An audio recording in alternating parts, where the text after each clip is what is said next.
Bhagavate Vasudevaya.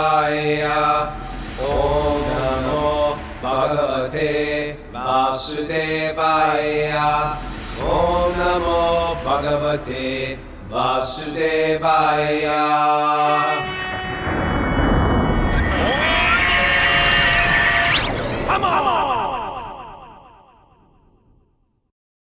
Live from Super Soul Farm, this is Wisdom of the Sages, a daily spiritual podcast with your host, Raghunath, and co-host and senior educator at the Bhakti Center in New York, Kastuba Das. Welcome to the show. This is episode 1378. Made it to 1378, Kastuba.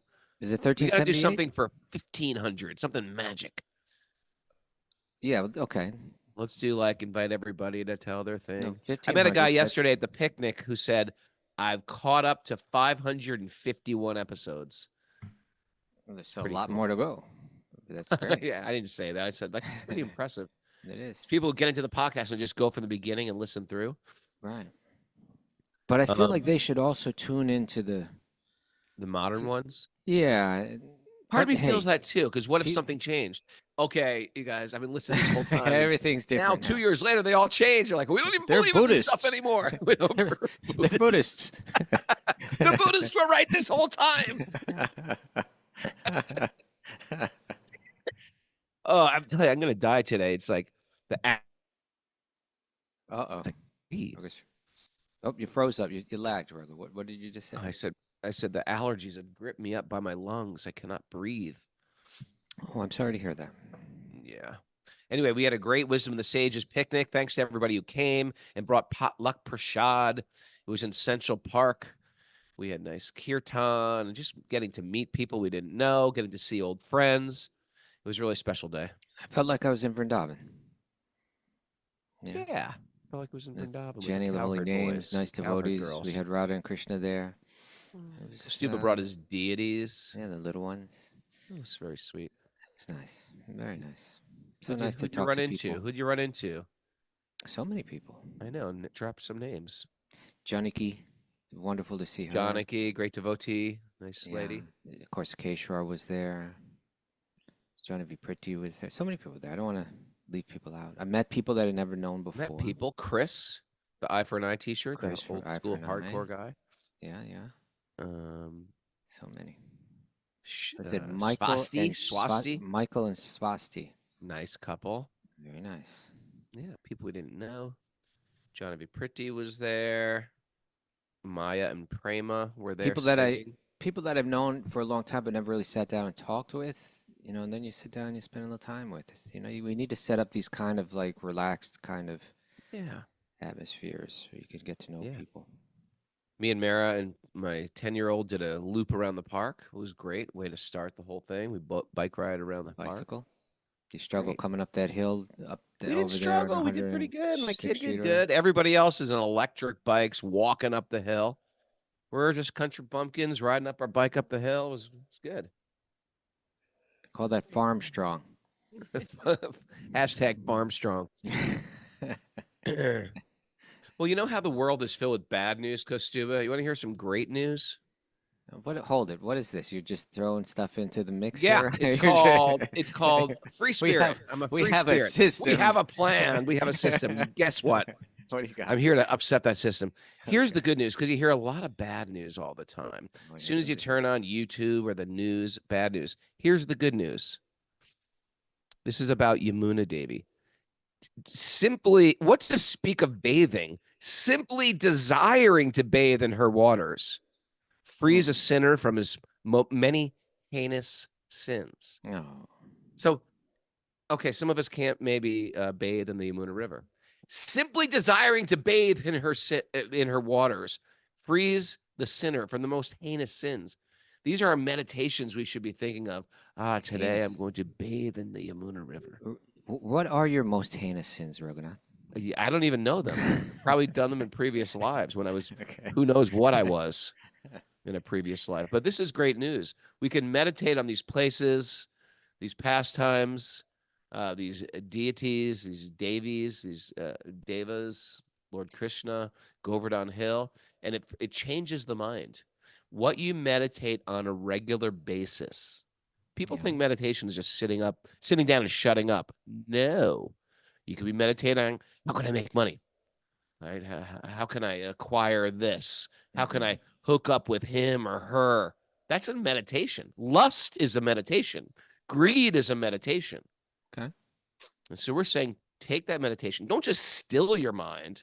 Like, get rid of all, okay, I know that lust, greed, and anger, envy for other people. I know that's a bad meditation. So I'm just going to sit here and breathe. Well, that's good. That's like holding your breath, so to speak. What can I positively meditate on? Positive alternative. That's where Bhakti comes in. Oh, It's thank you. positive meditations. Okay. Hmm? Thank you. You like that, sir? Yeah.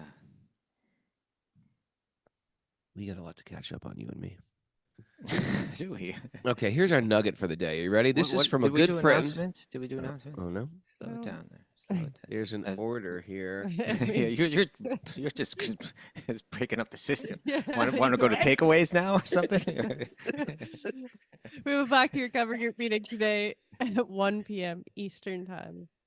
Also, tomorrow's show is be at 7 a.m. And then on Wednesday, we're traveling, so there's no show. And then after that, we're going to have the show at 9 a.m.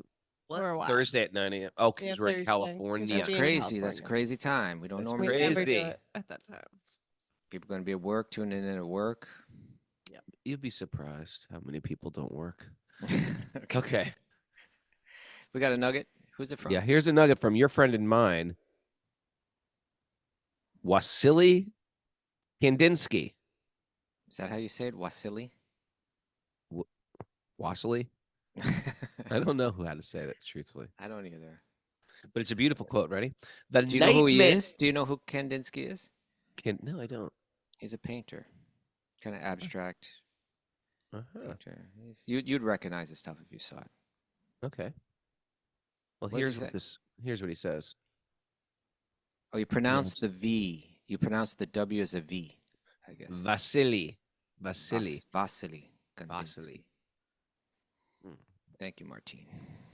The nightmare of materialism, which has turned the life of the universe into an evil, useless game, is not yet past. It holds the awakening soul still in its grip. Whew. Let me say that again. The nightmare of materialism, Nightmare. which has turned the life of the universe into an evil, useless game, is not yet past. It holds the awakening soul in its grip. Still in its grip. What do you Yeah. have to say? She's gonna Yeah. go off. You read that like it was. I read this. You read it That was a dramatic reading like by Raghunath. yeah, like it was like the soapbox guy standing on the corner like going off, John the Baptist style, and that's a fine way to read it. I'm not necessarily against that. Thank you. I read it a little different. Okay. How did you read it? You read it in Kostuba talks. Well, Kostuba speak. When just there are certain clues here that made me think this guy was like reading Vedic stuff, Bhagavad Gita. First because he called it a nightmare, and a nightmare is not real, right? Like we might we throw the word nightmare out there, like just saying like this is just like a terrible situation. But I think when he said nightmare, he was indicating something still more, that a nightmare is it's horrifying, but it's an illusion. Mm. Right? So the nightmare of materialism. Materialism means that we're an illusion, but it's painful. And then he says it's turned the life of the universe into an evil. I'm not sure how he's using evil, but it seems like if you go back a century or so, people often use evil to indicate like pain, suffering, rather than, like we say, the problem of evil. We're talking about the problem of suffering, right? Mm. As opposed to like satanic or something like that, right? So the nightmare of materialism, this illusion that we're in, which has turned the life of the universe into an evil, useless game. It's a painful game that we're playing. It's not real. We're playing, is not yet past. I don't know what he means, in what context he's speaking. Like if he means like as a global kind of thing, as a social thing, we haven't gotten past it, or as an individual, he's reflecting on his own life, maybe journaling or something. I don't know. It hasn't yet passed. It holds the awakening soul in its grip.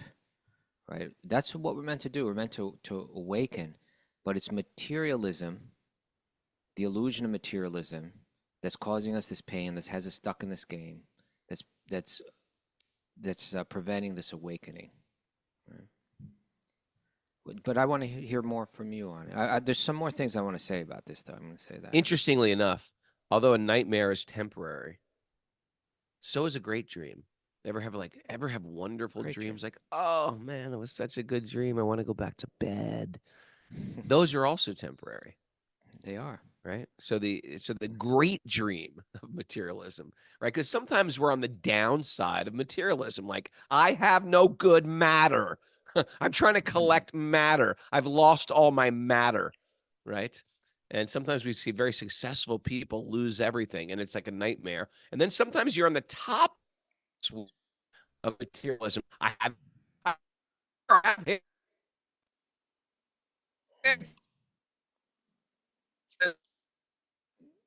No, Raghu.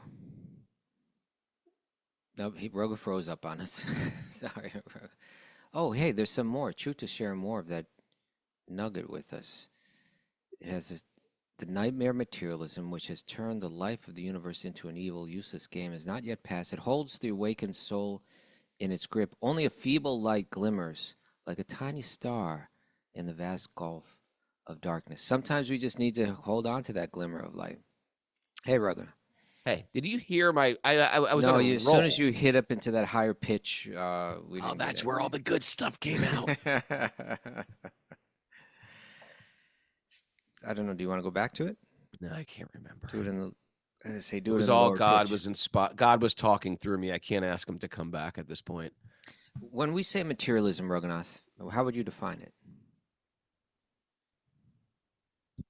I would say trying to keeping myself as the center and trying to gratify my senses and my mind Okay. with stuff Stuff. or with things that endorse my ego. Okay. I have the definition here, and there's two definitions. I think they're both important. The first one is more like where you're going: a tendency to consider material possessions and physical comfort as more important than spiritual values. That's one. And then the second one is like philosophically, right? The doctrine that nothing exists except matter and its movements and modifications. That's called materialism too. Okay. Right. And one feeds the other, I think. That doctrine or that ideology, you could say, right? I think the word ideology has become like it's got negative connotations nowadays, although I'm not sure exactly why. It's like that system of thought that there is nothing. In my mind, it's just the most bizarre ideology. It seems like it requires such a leap of faith. It's just like crazy, to think that there's nothing but matter, that life and consciousness are a product of matter. I just don't see how you connect those dots, Mm-hmm. But this it really comes down to this, that this what you're saying, the materialism that you're saying is like, I look for happiness through external things, through matter, right? I'm looking for happiness through matter. That becomes my way of moving through life. These spiritual texts, they come by and they just present something very different, just a very different idea, right? That actually your happiness, you don't need to look for it anywhere but within yourself. And that's why Kandinsky's like, he's using terms like awakening, right? Sure. It's not like you got to go out and find something you don't have. You have to wake up. Another facet is that when things are going a little tough, what are you leaning into to make the pain go away? Are you leaning into more matter? Like, sometimes people really try to solve their pain by consumption. By consuming, I'll get rid of my sadness by purchasing things, and then it'll go into sort of like titillating sense gratification, like by sexing my feelings, by drinking my feelings, by smoking or taking some pills. It'll make my pain go away and it will numb my pain. but they've never solved the problem. Generally, those ways complicate the problem even more. They add layers of problems to my problem. So I was just talking to someone who's going through a problem right now, and I was just saying, the problems are okay, and the problems are actually a type of medicine.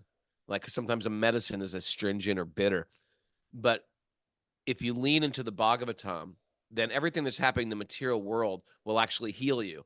The very thing that actually is torturing you will actually heal you. You'll realize, like, I needed this. I really needed this to get closer to Krishna. So that's one way that we can, or just maybe an aphorism to remember. When you're feeling that pain, when you're feeling that loss, when you're feeling that sadness, try to lean more towards the Bhagavatam, more towards Krishna, more towards light, more towards love, more towards truth. And then watch the pain of this world. Something magic happen with that pain. That pain becomes almost like a necessary food for us to superfood for us to grow. No, superfood. Superfood of pain. Now you know what else this kind of it's a chord that it struck within me. Just because it got me thinking in these terms of materialism, spiritualism, or spirituality. I see that like I don't know if I'm more tuned to it now, but I see amongst like within Christianity, of course you have a wide range of people and how they approach it, right? You have these deep Christian mystics and you have like incredibly sincere Christians. Then you got those guys with the snakes. Yeah, those guys, that's another thing. I want to meet some of them. You got to go to like Tennessee. I think you get people like that. They get churches like that. But then you have like this prosperity gospel. Yeah. Right. Which Lord wants you to be wealthy. Yeah. I pulled that up here, Ragnar. This is Wikipedia. The definition of prosperity gospel. Yeah, prosperity theology. We've got that going on in Bhakti presently. Well, that's where I was going. So hold on to that. Prosperity theology, sometimes referred to as the prosperity gospel, the health and wealth gospel, the gospel of success, seed faith gospel, faith movement. It's a religious belief among some charismatic Christians that, and here we go, right, that financial blessings and physical well-being are always the will of God for them, and that faith, positive speech, and donations to religious causes will increase one's material wealth. Material and especially financial success is seen as a sign of divine favor. And the way that I understand that is you get people that are going to be prone to that are like, I'm approaching Christianity, but I'm not tasting some, I read about great saints and the experiences that they have, but I'm not having that. But this, so that I begin to slide back towards materialism. That rather than go for the deep spiritual experience in life, I reach for the material, the tendency to continue material possessions and physical comfort is the most important, is more important than spiritual values. I'm practicing materialism in the guise of spirituality, and there's going to be a huckster there that's going to make money off it. Here's a huckster. Yeah. Where's some hucksters in the Hare Krishna movement? Well, so that's my point, is that there are people that I see, whether it's the Hare Krishna movement or broader circles of spiritual circles, but people that we're connected with, that I've seen it more clearly now, that they have some, they come to Bhakti, they get some experience, they don't go too deep into it, and then they begin to monetize it by saying, hey, you want spirituality just like I do, but I discovered something. I discovered that I need to let go and be free of all of the religious kind of ideas. They're not the religious. This is just spiritual ideas that you're having trouble with, right? Right. But and you're meant to have a life of material abundance too. When you tune into the universe, it's just naturally what you have, but you're weighed down by all of this religious stuff. You got to let go of all of that, and I can show you how to do it. Pay me some money and I'll show you how to do it. Well, I'm not even upset if people are business coaches. Like they teach you, here's Yeah, how to run sure. a business. Here's how to keep your accounting. Here's how to do some marketing. It's when they try to merge the two, like God gives you favor for those who surrender to God. Not necessarily true. Or There's people usually that are surrendered to the God that are destitute, but they're still incredibly connected. right. And there's great kings that are incredibly connected. That's Try right. to stop trying to merge the two. Like if you're successful, God favors you. Right, you've got some good karma, perhaps, and you've endeavored well in business. But once you merge the two, just keep it separate. Bhagavatam will even tell us that when you're especially favored, God takes everything away. I know. Whenever I approach one of these, when God, right, and I think it's safe to say we've all been there. When you're especially favored, we've had these times. Yeah. In our Our destitution, deepest realizations came There's- out of the destitution. there's Sure. great people who've been successful at business who all of a sudden go to nothing, and they're very deeply connected at that point. And it's not because God didn't favor them, right? And there's Right. people, and come on, we know people who are grossly materialistic and have lots of stuff, and they're so disconnected, spiritually. So that's different. Our connection is different from our stuff and our collection of stuff. We're not even anti stuff. We're saying take whatever you got and use it for God, and you'll feel Yeah. connected. Right. Or in your destitution, reach for God and you'll be connected. Stop trying to merge business with spirituality. Yeah, and there is the restrictions and the regulations that come within religious or spiritual traditions. It's a question of how you apply them. It's a question of really understanding their purpose, and it's a question of fine tuning it so that you're applying them in a way that is healthy. So definitely it can be misapplied, no doubt. Nobody's questioning that. But when someone comes along and tells you, just let go of all of these inhibitions that you have. They're no good for you. You're naturally meant to be enjoying materially, and I can show you how to do it. Just pay me some money, and that's the big red flag right there. And Yeah. Historically, we could look and say, on the side of self-control, on the side of regulating your senses, and so on, you're going to find Jesus. You're going to find Krishna, you're going to find Buddha, you're going to find St. Francis, you're going to find, like all these incredibly spiritual. And on the other side, you're going to find a big, load of hucksters. It's like, that's how also, it plays out. Greed is greed. Yeah. Greed is greed. And you have to be careful because you might get into this for all the right reasons and then get tricked back into greed again. And I'm always wonder, I was like, isn't that why we got into this in the first place? Because it hurt our heart and we were almost disgusted by what greed can do to the soul, or what lust can do to the soul, or what envy and competition can do for the soul. It's almost like we have to check in on a regular basis with these energies that we knew can corrupt our purity. It's one thing about trying to just make a good honest. It's like a good, honest living. There's a good, honest living out there. And then there's just like unharnessed greed and trying to mask it with spirituality, and it gets ugly. What do you think? Thank you, Reverend. Okay. Okay. All right. Leave it at Rubbing off. that. All right, we ready to move on? Unharnessed greed. Well, we're going to hear a little bit about materialism and the futility of it from our friend, the Python Man. Is he actually called the Python Man? I don't think so. I think we just made up that name. I thought you did. Oh, Krishna.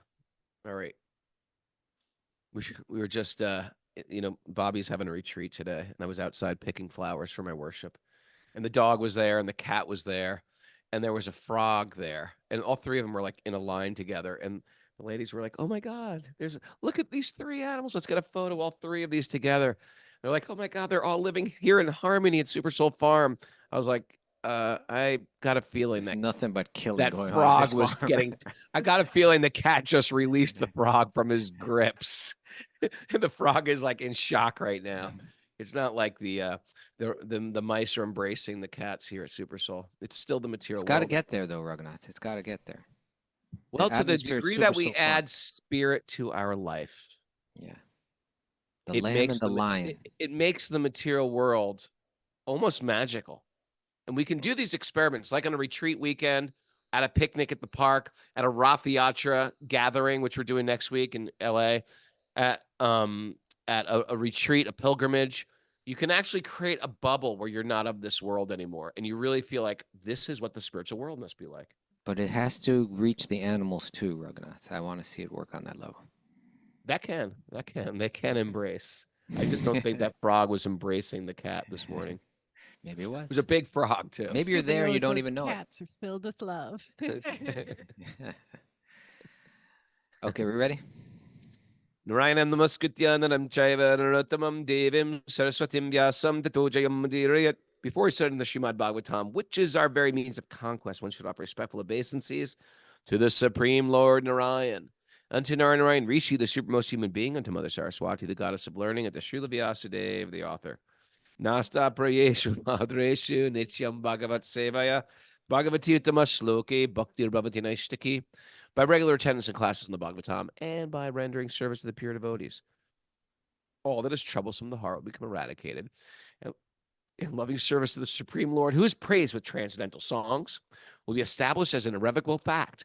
Om Gyana Tamarandasya Gyananjana Salakaya Chaksurun Midatam Nena Tasmai Shri Gurave Namaha. I was born in the darkness of ignorance. My teachers are opening my eyes with a torchlight of knowledge. I offer my obeisances at their lotus feet. Reading from the Srimad Bhagavatam, Canto 7, Chapter 13, Text 28, the Python Man. 28, you say? 28, huh? Yes. Let me pull that up. God is favoring you, young man. God wants you. You just need to claim your... You need to rightful claim the inheritance. Lord's inheritance. You've not claimed it yet, Kostuba. That's why you're sitting in your apartment without any air conditioning. I feel I have an abundant life. Not as abundant as God wants you to be, Kostuba. God wants you to have all the jewels of the heavens. You're sitting there in a one-bedroom apartment without AC, suffering. Because you haven't given your heart to the Lord, and I can help you with that. Okay, right. What text did you say we're on? Text 28, Kostuba. Okay, so the Python Man is speaking. He's just lying there. But, like, nobody's come and asked him the questions yet, right? But Prahlad caught on. There's something special about this man. He's just lying on the ground, but I think he's onto something. So he began to present questions. Tell me about yourself. You're lying here on the ground.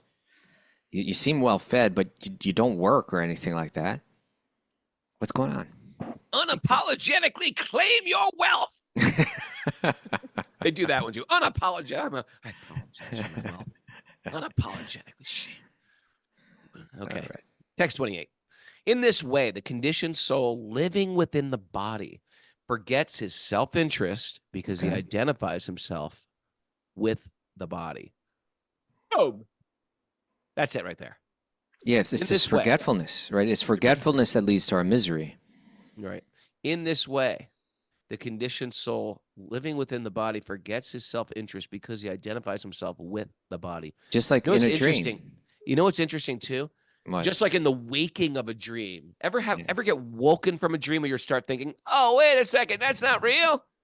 Like I was having a great dream this morning, and then we have these psycho alarm clock birds. They don't even act upon like sunrise. They're cockadoodle doing like any hour after 4 a.m. They're just like, and they won't stop.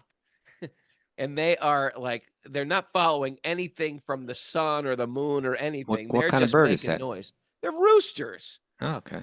But anyway, my point is this.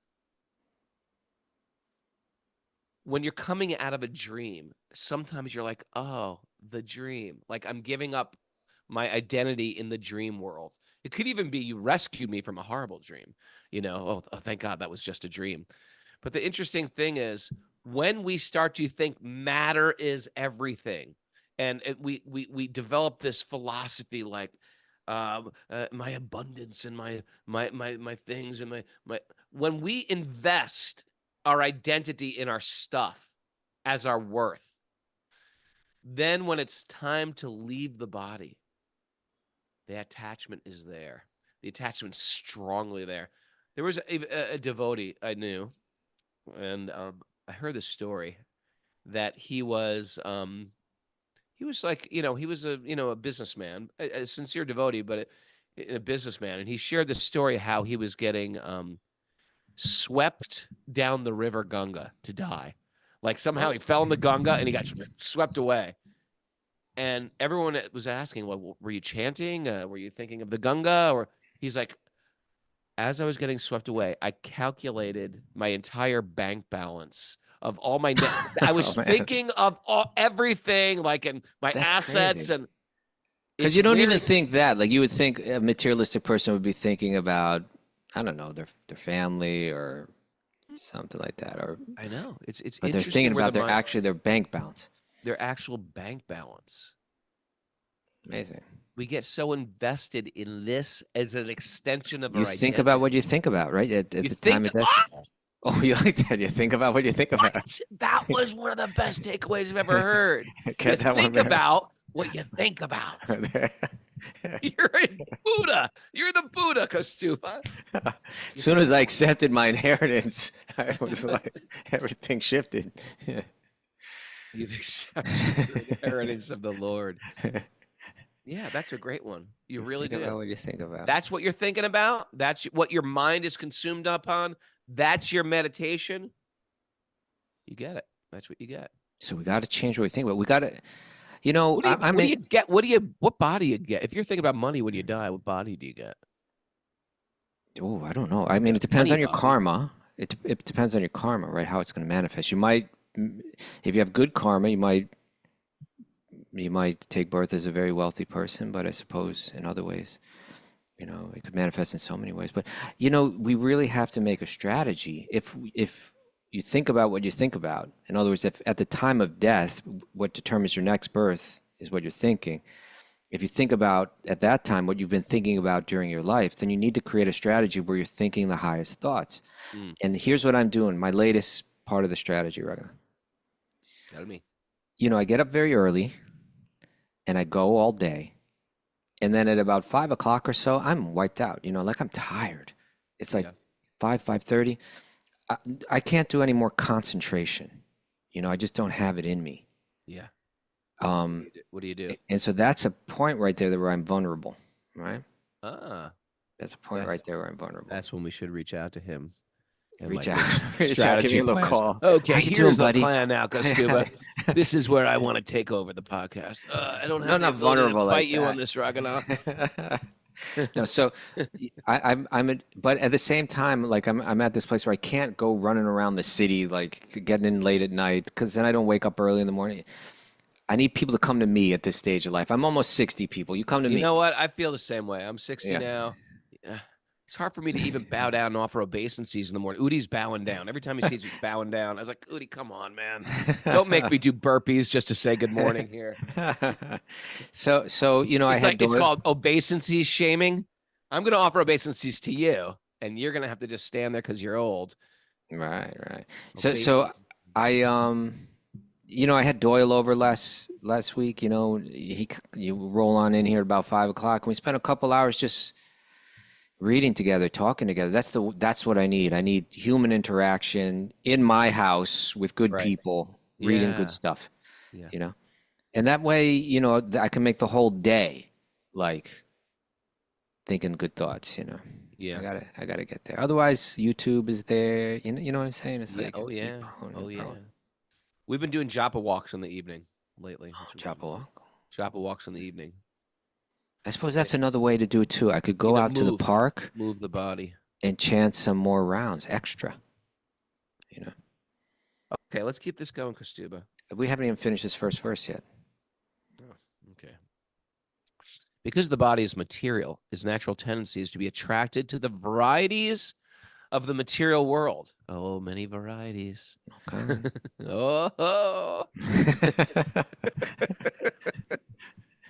Thus, the living entity suffers the miseries of material existence. Okay, so Right. it's this. There's a level of materialism being discussed here, whereas we're seeing ourselves as the body. We're identifying with matter. That's materialism. Brings us back to yesterday or the day before yesterday. The day Such before that. are they bad? It's not that they're bad. It's not that they're evil. It's that Who? such pleasures have a Oh, yeah. beginning and an end. And after you've had enough of this material world, you get to an intelligent point where you go, you know what? I want another type of pleasure. I don't want pleasure with a beginning and an end.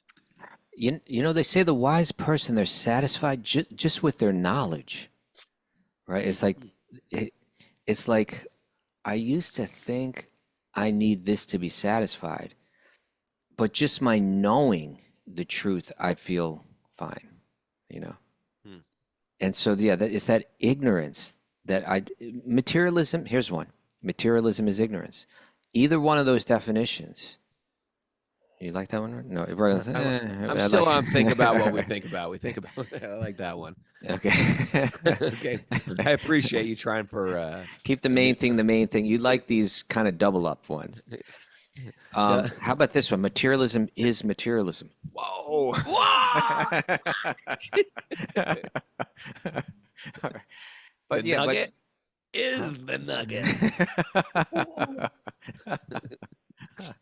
Okay, so he's kind of pointed out that it's forgetfulness that leads to our miseries. It's forgetfulness of the truth.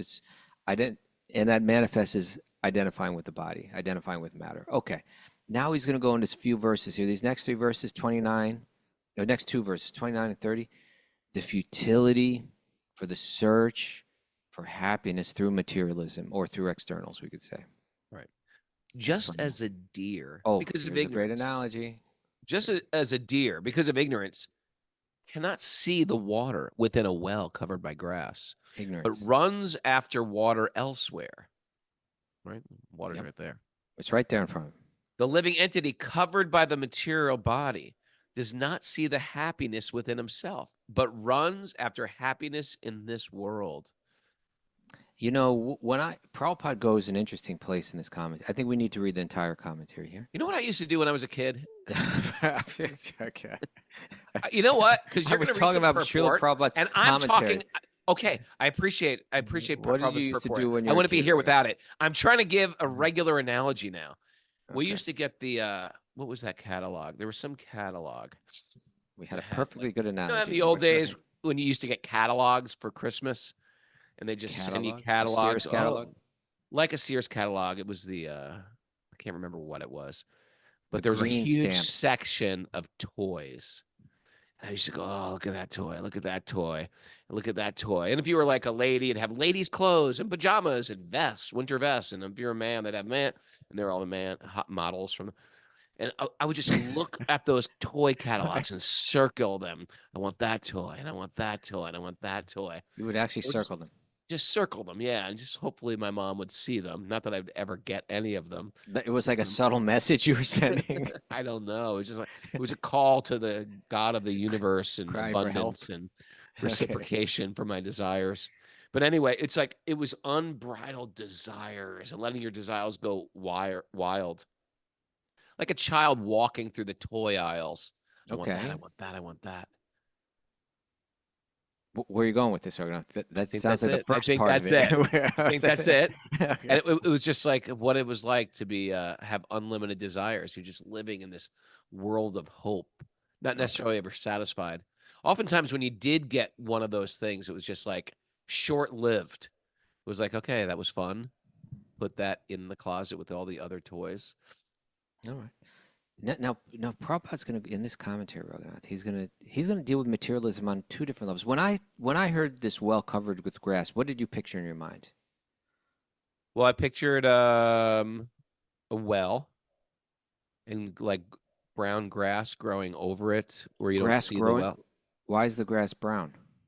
because it's dead, and when it dies, it falls and when it falls, it covers a hole. It was Okay. growing straight up. Oh, it was like around the edges of it, then it flopped. Yeah, it had flopped over from last season. Okay, yeah. You know, so high grass, Yeah. then it dies, and it covers over, and it falls. So the water's right there, and you can walk. It appears like you can walk right on it, and they then get hidden. And then it would Just be basically holes in the ground that a pit that you could Right. fall into. And it would be logical to assume that the grass was growing due to the water of the well, right? That's what was feeding it. I didn't think that. Well, I'm just taking it to the next logical thing. In other words, where's it getting its water? It's right there. It's that all the ground around that well is moist because the well is there. Just Anyway, accept I it, wasn't Raghunath. thinking that, but that could be. No, I wasn't thinking that either until I read The Srila water's Prabhupada's in the commentary. ground. Water's deep in the ground. Yeah, and the ground. You drill in a desert, around you it. get water. If you go deep enough, like extremely deep, maybe. Yeah. Yeah, don't try to Anyway, I debunk hate to it. kill your analogy. I was just going with You the analogy. haven't. of Bhagavatam. You haven't, Raghunath. Now let's read what Prabhupada says. This is an accurate example depicting of how the living entity, because of lack of knowledge, runs after happiness outside his own self. When one understands his real identity as a spiritual being, he can understand the supreme spiritual being.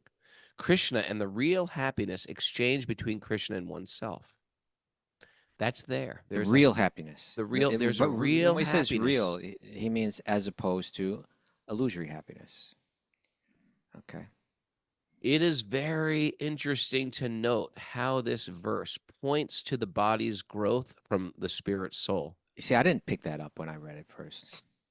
He's saying this is a what do you call it? Like a counter argument to the materialism, the second definition that we discussed, that there's only matter. That matter. Let me see if I can pull that up again. 1 second. Because this was the doctrine, materialism, the doctrine that nothing exists except matter and its movements and modifications. So a materialist believes that the body is just a movement of matter and there's no spiritual cause behind it. They'll say consciousness, which we recognize as the symptom of spirit. They say, no, consciousness is just nothing but the modifications of matter. Now, Prabhupada's saying that, no, actually matter develops out of spirit. Without spirit, there's no matter.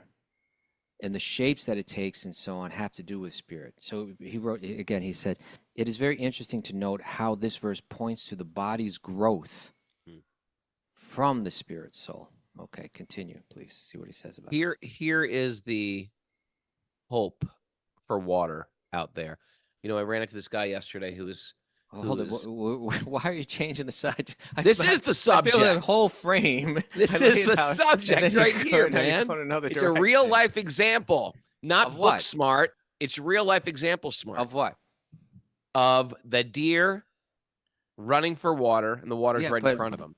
But that was another point. That was. Go ahead. We'll come back to this. Go ahead. Okay, we met this guy yesterday who was preached to like 30 years ago by a devotee that said, "There's nothing of this material world that will actually satisfy you." You met this person yesterday? Yeah, you did too. But anyway, at the picnic. He says, I'm a film editor. And so he was filled with, desires. If you're new in the film scene, he's like, I want to do big things with my life. Right. I want to do big film editing. I don't want to just edit some little YouTube, TikTok video, whatever. I want to do big editing. So he was just saying, so I heard this and it stayed in my heart that this world, there's nothing satisfying of this material world. Yeah. And he said he started climbing up ladder, and then he goes, then I did it. I was editing a Steven Spielberg movie. He's working with Spielberg. I was at the top of it. And that I remembered that quote. And I thought, yeah, big deal. I'm doing this. I'm at the top of it. Some people would never even get here, and they think, if I only could get there. Okay. It's right in front of them. And so that's when you actually have to say, okay, I'm still doing my duties in this world, but I have to direct a connection to my spiritual nature as well. The well is here, Kastuba. The well is here. America. The well is here. Okay. And No, but Udi, you're a filmmaker. You jot that down, Udi. Now, But but you, Udi yesterday in Kirtan, Kostuba. he's Lu- blissful. It doesn't matter if he's in kirtan or not. He's always in kirtan. He's like taking happy pills, I think. Feeling, why are you so happy? He's like that when he's like weeding the garden. He's like, he's always blissful. He's always blissful. Now you see, Raghunath, you jumped back to the first definition of materialism. I was working on the second one. Okay. Well, you know what? Sometimes you got to go and stay with the basics. Okay, Well, let's go on. Well, how about we stay with Srila Prabhupada's commentary here, which is the Sometimes you basics. got to get out of the book and go to real world. Okay, also. go It's back both to of where it those said, things. it is very interesting to note. To note how this verse points to the body's growth from the spirit soul. Okay. The modern materialistic scientist thinks that life grows from matter. But actually, the fact is that matter grows from life. This is a big one. There you go. I knew you would The like it when you life, got there. Or but sometimes you have to stay with the basics before you move forward. The Okay. life or the spiritual soul is compared herein to water, from which clumps of matter grow in the forms of grass. You see, the grass was grown because of the water, but then the grass covered up the water. Just as the body grows because of the soul, and then it covers up the soul. Very interesting. One who is ignorant of scientific knowledge of the spirit soul does not look inside the body to find happiness in the soul. Instead, he goes outside to search for happiness, just as a deer without knowledge of the water beneath the grass goes out to the desert to find water. Okay. The well is here. The well is here. The water, the nourishment is here. The Krishna consciousness movement. I love when he says that. It's like, it makes you want to be like, the Krishna consciousness movement. And guess what, everybody on Zoom and the others out there, you're all part of the movement. And some of you guys are thinking, well, I'm not really part of the movement. I'm just sort of gazing in. You're part of it now. Okay. I'm looking at faces. Martine, you're part of the movement. Timothy Tucker, you're part of the movement. David Houseworth, you're part of the movement. The Krishna consciousness movement is trying to remove the ignorance of misled human beings who are trying to find water outside the jurisdiction of life. Okay. I'm trying to find it through matter, through a job, or through a possession, or through sex, or through whatever it is. Yeah. That abundant life, you know. That so-called. abundance that Kostuba wants so bad. Raso vaisa, rasoham apsukonteya. Yeah. The taste of water is Krishna. And Prabhupada just ties that in. Yeah, that was cute, wasn't it? The Yes. taste of water is Krishna. To quench one's thirst, one must taste water by association with Krishna. This is the Vedic injunction. So when he says this is the Vedic injunction, he means Raso Vaisaha. That's from the Upanishads, right? That's the Taittiriya Upanishad. So he's saying this is the Vedic injunction. Like even you go back to these original books, it says it right there, Raso Vaisaha, which literally means like indeed he, and he in this case means the ultimate, the supreme God. Indeed, he is rasa. And that's like an infinitely deep, aphorism. But here Prabhupada is saying, in other words, rasa means water, rasa means juice, rasa means flavor, rasa means taste. And so he's saying we're searching for tastes outside, when actually the real taste is within, because God is within your own heart. You can connect with God within yourself.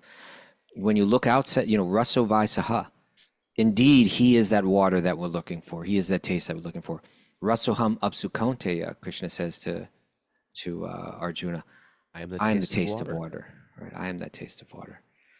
So, so again, he's playing with this idea that materialists think that consciousness is something that is nothing but the modifications of matter. Say, no. Actually, consciousness or life only comes from life, is a symptom of life itself, which is irreducible, which can't be modified. It's eternal, it's irreducible. And the body that we get has to do with the state of consciousness of the spirit, and you know what you think about is what you think about. So What? Did you hear that? What you think about is what you think about. So when whatever you've been thinking about your life, you think about the time of death. That's your state of consciousness, and then you get the form of a body built around that. All right, we're out of time. That's it. Oh man, I got a lot of takeaways from that. Kastuba, thank you. You think about what you think about. Yeah. What was the other one? Materialism Is materialism. Whoa. Great dreams and nightmares are temporary. Thank Yeah. you. They're all Roganat. temporary. Awaken the soul. Happiness is within. Oh, there we go. Mm. Wake up. Wake up. Materialism is searching for happiness through matter. That's what it is. Mm-hmm. The superfood of pain helps us grow. The superfood of pain. That's a good one. The superfood of pain. Kastuba. Jesus, Krishna, Buddha, and the saints are on the side of self-control. And on the other side? I don't remember that one. The hucksters. Well, that was because I said No. it. You don't listen when I'm speaking. The hucksters. That's such a good word. The It is. hucksters. You huckster. Forgetfulness leads to misery. Yeah. That's it. Yeah. You think about what you think about. You think about what you think about. And And You eat what you eat. the well. The well is here. The well is here. is here. Well, Not sure, thanks, out that was there. It's not. It's Raghunath, I'm going to take it deeper. The well Is the well. is everywhere. It's the well. The That's well even is the better. well. The well is- Actually, I'm going to take that to the next level up.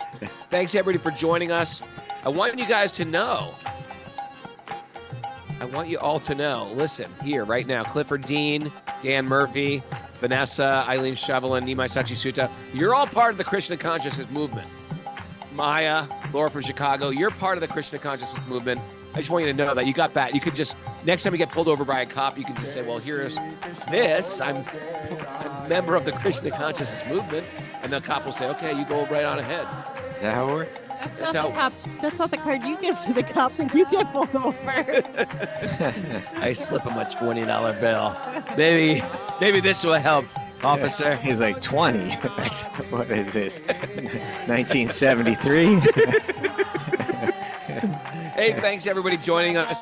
Hey, I just wanted to remind you that Wisdom of the Sages is a community-supported podcast, just like NPR.